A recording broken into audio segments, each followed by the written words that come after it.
Hi folks, we're Tacitus today. Tacitus today, your pushback channel, and thank you for joining this audio live stream. In this essay, I'd like to talk about a subject that's more interesting and worthy of examination than being a headline item, but it's a particular university, once quite a prestigious one. It was in the top 100 universities of the world, that sort of thing. But it fell prey to the ideological fanatics and had more courses, study courses about gender studies and lesbian dance theory and all that sort of thing than it did real courses. And so the ratio of high-paying students to low-paying students, it's relatively cheap to do a gender studies course as opposed to, say, advanced engineering or something like that. So the ratio of high fee-paying students to low fee paying students changed. Also, the amount of the number of employees at the university just skyrocketed, and there were vast swathes and departments of affirmative action and LGBTQ monitoring and every imaginable leftist social justice cause was represented, and employment was given to radical activists that didn't do any work. They just spread as much mayhem and trouble as they could.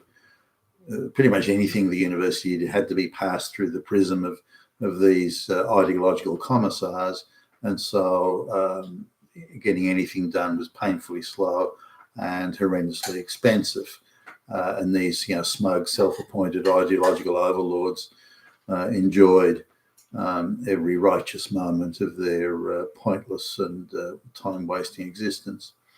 But it got to the point where the university simply they didn't have enough high fee paying students, low fee paying students, and a massive overheads and administration. Again, ideological overlord type administration.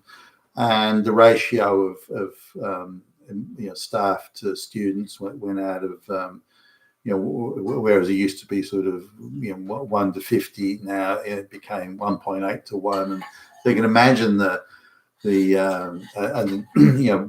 property had to be rented off campus to employ all these time wasters and so on. So anyway, the chief administrator of the university was given the job of trying to bring things. The university was bleeding money and lots of it, and so the chief administrator, who herself, by the way, was quite sympathetic. I mean, I wouldn't have called her a screaming lefty necessarily, but certainly a background and an employment record that would suggest someone who would be very sympathetic to leftist causes. But she was given the job of, well, you've got to bring the expenses into line. We've either got to get more fee-paying students, so get onto that. But the fee-paying students that come from overseas, the ones that from the wealthy families that pony up the big bucks, they want to go to a Sydney or Melbourne. They want to go to a city, not this university that's in. Although again, a top ranking university, it's in a regional town with a population of 300,000 or something. So it's not a draw card. They don't want to go there. Not interested. They want to go to Sydney and so on. So they can't really attract the ratio of high fee paying students they want, and they have again all this dead weight of social justice activist type employees everywhere. So anyway, the chief administrator, she's got this job where they can't really get the higher fee paying students in, so the only place they've got to go in terms of redressing the bleeding of money is to cut back the employees and to change the quality of education. So, the view is that what we have to do is we have to move to more merit-based instead of having social justice, affirmative action, DEI type degrees with low fee-paying students. A lot of whom don't really, can't even be bothered to finish the courses. We have to introduce some merit and reintroduce the idea that this university stands for quality education. So these are the fault lines. So you've got, again, an administrator quite sympathetic to leftist causes, is got the job of trying to bring the university back into the black, stop bleeding the red ink and so on. On the other side of the thing, saying, well, education isn't for the purpose of educating people or producing bright kids or rigorous education. Not for that. It's for social equity. It's to produce equal outcome. The dumbest kid has to come out equally with the smartest kid. That is social equity. That is social justice. That's how we create a utopian society. Now, of course, it's not, but in the from the perspective of an ideological fanatic, that is everyone. All outcomes must be equal. That then is paradise. That then is the utopia. I would like say I would see utopia as having the best, the brightest, the most capable, the most knowledgeable, the most sensible, the most representative of the will of the people in charge, and they will create the closest to utopia we're ever going to get. This idea that the dumbest is equal to the brightest, or we have to make the brightest dumber, and then dumber again, and even dumber, more dumber than that, and then that creates equity is beyond absurd. So the idea that the people with the least amount of brain power should have equal outcomes with the people with the most amount of brain power, or the laziest should have equal outcomes with the hardest working and the most diligent, and so on. I mean, it's beyond absurd, but that's the perspective they have. Only this will protect the oppressed from being oppressed, because that's the objective. We must defend, protect the oppressed and stop them from being oppressed. The people who aren't the oppressed must therefore be the oppressors. So we do two things. We have to prevent the oppressors from oppressing the oppressed and change the circumstance of the oppressed so they're no longer the oppressed. The only way we can do that is to produce equity, social, equal outcomes, social power, and da-da-da. I mean, it's insane, but that's the view. And this is where the interesting fault lines came. And again, this is sort of the essence of the essay. Now, I made some notes here. Firstly, this is a dissertation was written by a not gender studies, there's some sort of social studies academic who turns out to be a homosexual and very much tied up in the NGO activism of the social justice movement. So his perspectives here very much reflect that background. He's not even attempting to be impartial here. He's attempting to argue the case that. So he said there's no natural order. I'm just picking out the bits of his essay here, which was, by the way, given brief headline billing in one of the leftist media outlets. So there's no natural order of meritocracy, he argues.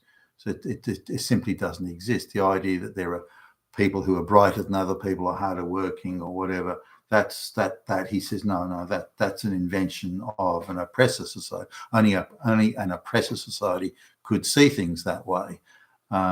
So the idea that there's something organic or natural, that the brightest people will come first in the maths test, the impartial maths test, or that the fastest runner will come first in the running race or something. No, that's an oppressor society would not necessarily would. Firstly, there's nothing organic about it, the guy asserts, because only an oppressor society would use that and would allow it to remain in place, given that if someone has to come first, that means someone has to come last. Then that last person is oppressed, or feels oppressed, or thinks they're oppressed, or imagines they're oppressed, and that's enough to say that the whole thing is bad. All has to be bad because someone had to come last, or others had to not come first. And so his claim here is, well, that's not natural. Why would any society want to have that? Why would you want anyone to be in a position where they're not first? And so his claim is that that's actually an authoritarian structure of where people come first and people come last. That's an authoritarian structure. And why should those people be running our society? Why should they be the captains of industry, or why should they be the leadership class or the political class if it's built on merit? Because merit is authoritarian. However, if the class of people who are running the country or running the company or the business or the university, for that matter, if they're only concerned with equity outcomes, then they are the people that you want running the place. And that's why meritocracy is no good, because the people that will run all affairs on the basis of social justice can never win in never come first in a meritocratic society. Therefore, we must get rid of meritocracy so that people imbued with the values of Marxist social justice, they're the ones that run things, and that is therefore an equitable society. And it's hard to believe that someone who's on the government payroll for decent bucks with a job for life could be that conceited about things. But anyway, so meritocracy, he goes on to say, has no basis in any morality, and he constantly comes back. It's not factual evidence or anything like that, but morality. He constantly comes back to, well, no, the other stuff doesn't matter. It's morality is the issue.